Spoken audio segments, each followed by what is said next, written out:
வணக்கம் நண்பர்களே. இன்னைக்கு நாம Facebookலயும், Instagramலயும் போஸ்ட் போடுறோம், டிஸ்கஸ் பண்றோம்.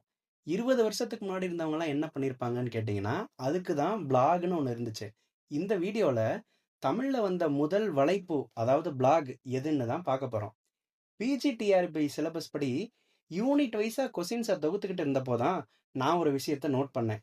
டிசம்பர் 2019 அண்ட் ஜூன் 2021 இந்த 2 நெட் எக்ஸாம்லயும் கேட்கப்பட்ட ஒரே கேள்விக்கு வேற வேற பதில்கள் ஆன்சர் கீழே இருந்துச்சு. அது என்ன கேள்வினா, தமிழில் முதன் முதலில் வலைப்பூவை உருவாக்கியவர் யார் அப்படிங்கிறது தான் அந்த கேள்வி. அதுக்கான பதில் கார்த்திகேயன் ராமசாமின்னு ஒரு வருஷமும், நவன்னு ஒரு வருஷமும் கொடுத்துருக்காங்க. இந்த 2 பதிலுமே சரிதான். நம்மள எல்லாருமே 2010க்கு அப்புறம் தான் அதிகமா இன்டர்நெட் யூஸ் பண்ண ஆரம்பிச்சிருப்போம்.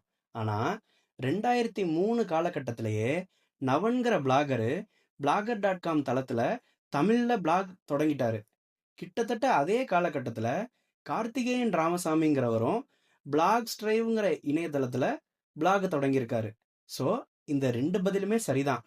இந்த பதிலையும் நம்ம ஒரு பிளாக்ல இருந்து தான் எடுத்திருக்கோம். இணையத்தமிழ் ஆய்வாளரான முனைவர் துரை மணிகண்டனோட பிளாக்ல இருந்த கட்டுரையில தான் இந்த பதிலை நம்ம கண்டுபிடிச்சோம். அந்த கட்டுரைக்கான லிங்கையும் நான் டிஸ்கிரிப்ஷன்ல கொடுக்குறேன். இந்த கேள்வி யூனிட் 10ல தமிழும் பிற துறைகளும்ங்கிற செக்ஷன்ல வருது.